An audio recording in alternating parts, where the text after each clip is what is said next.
When you think about marriage, क्या 2-3 चीज़ें जो आपके जहन में आती हैं जो आपको लगता है कि ये होंगी तो मैं, एक तो यही कि मैरिज सोच के क्या जहन में आता है, क्या 2-3 चीज़ें जिस पे आप हाँ बोलेंगी? नहीं, हाँ तो अच्छा, एक तो ये है कि जब होनी है तो वो तो फ़ौरन हो जानी है, हफ्ते में भी हो जानी है, अल्लाह ने लिखा है जब। मैं हमेशा से सोचती हूँ एक बात कि अल्लाह पाक से जब मैं बात कर रही होती हूँ, जब मेरी कन्वर्सेशन हो रही होती है अल्लाह पाक से, तो मैं यही कहती हूँ, अल्लाह पाक मैंने किसी के साथ कभी बुरा नहीं किया, तो तू मेरे साथ बुरा ना होने देना। तो ये तो मेरी पहली शर्त है, ठीक है, ये मेरी कन्वर्सेशन है अल्लाह के साथ। और दूसरा ये कि मुझे रिस्पेक्ट चाहिए, लव चाहिए।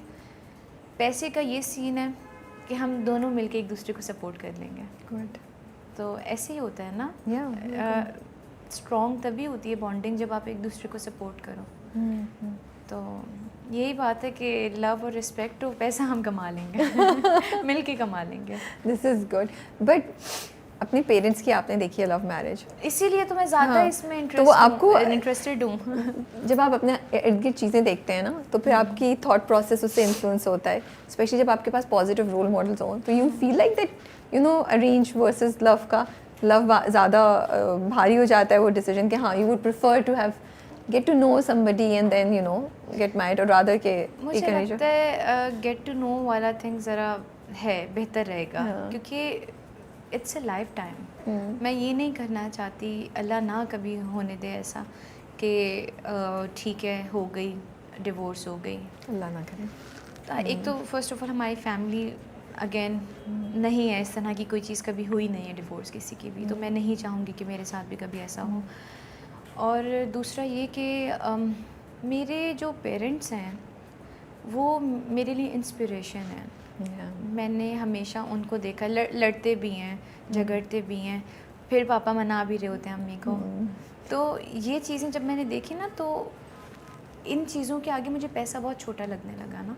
सही बात है, पैसा बहुत छोटा दिखता है मुझे, क्योंकि मैंने अपने पेरेंट्स को देखा है कि उन्होंने हर तरह से अपनी लाइफ एंजॉय की है, क्योंकि उनका पार्टनर अच्छा था।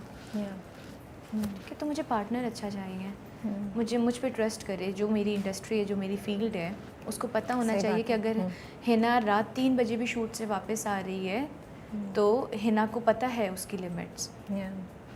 आई कैन ट्रस्ट हर और I can trust him as well. तो मुझे ये लेवल चाहिए अपनी शादी में, अपनी इस चीज़ को रिलेशनशिप में। तो it doesn't make a difference कि बंदा शादी से पहले सेटल्ड हो या नहीं हो, ना, आपके से इट डजंट मैटर, फ़र्क नहीं पड़ेगा। वैसे भी तो ये तो हमारे इस्लाम में है कि निकाह के बाद ही मर्द का नसीब खुलता है। तो मुझे इस बात पर एक किस्सा याद आया था, वो ये कि हमारी अम्मी बताती थी कि पापा और अम्मी की लव मैरिज हुई थी। तो जब उनकी शादी हुई ना, तो वो पापा अनएम्प्लॉयड थे, तो शादी के 2 महीने बाद, आई गेस 2 या 3 महीने के बाद पापा की बैंक में इतनी अच्छी जॉब हो गई थी। मतलब पापा का ये कहना है कि ये सब तुम्हारी अम्मी का नसीब है। तो नसीब तो बनता ही मर्द का निकाह के बाद है, तो वो पहले सेटल हो या ना हो, इट डजंट मैटर। आप तो बड़ी खूबसूरत बातें कर रही हैं भाई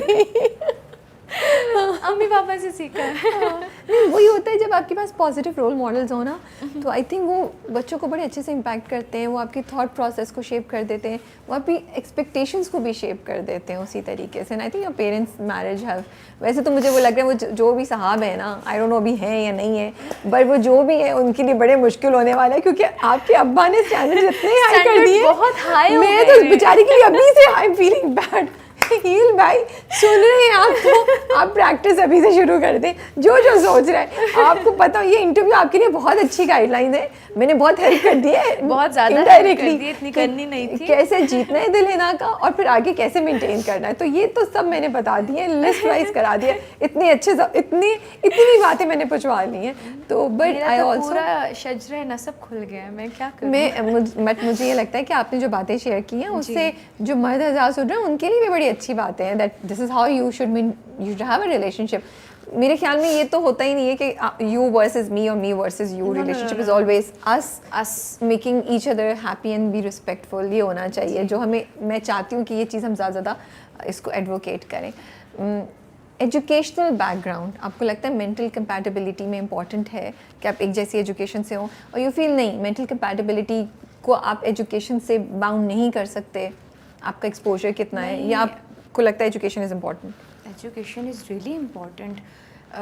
मुझे लगता है now a days it's quite important, क्योंकि आपके पास अगर किसी चीज़ के बारे में कोई नॉलेज ही नहीं है, जैसे अगर मैं यहाँ बैठी हूँ, मेरे पास नॉलेज है तो मुझे पता है कि क्या आंसर करना है, या आप सोचें कि आपके पास अगर नॉलेज नहीं है तो आप कहीं पे भी बैठेंगे ना तो आप अलग लगेंगे, आप उनमें मर्ज नहीं हो सकते।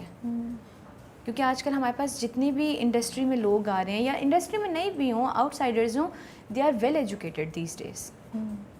तो आपका एजुकेटेड होना इस ज़माने में बहुत ज़्यादा ज़रूरी है, और खाली एजुकेटेड होना नहीं, आपका ख़ानदानी होना भी बहुत ज़रूरी है।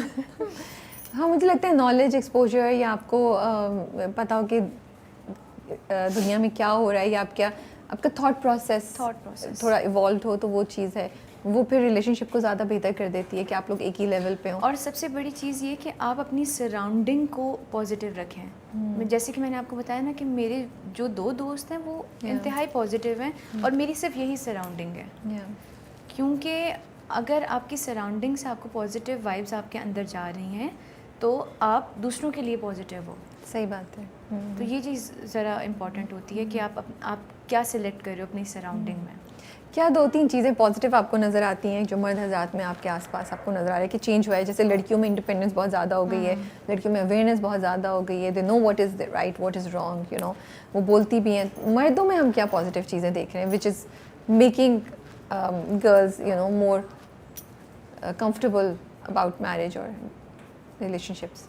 जो हमारे मर्द हजरात हैं वो थोड़ा सा पहले कंजर्वेटिव होते थे ज़्यादा, अब वो थोड़ा लिबरल हो गए हैं। ये पॉजिटिव चेंज है, एक्सेप्टेबिलिटी आ गई है, एक्सेप्टेबिलिटी आ गई है उनमें। वो कहते हैं कि ठीक है, if you want to do this go, I am with you.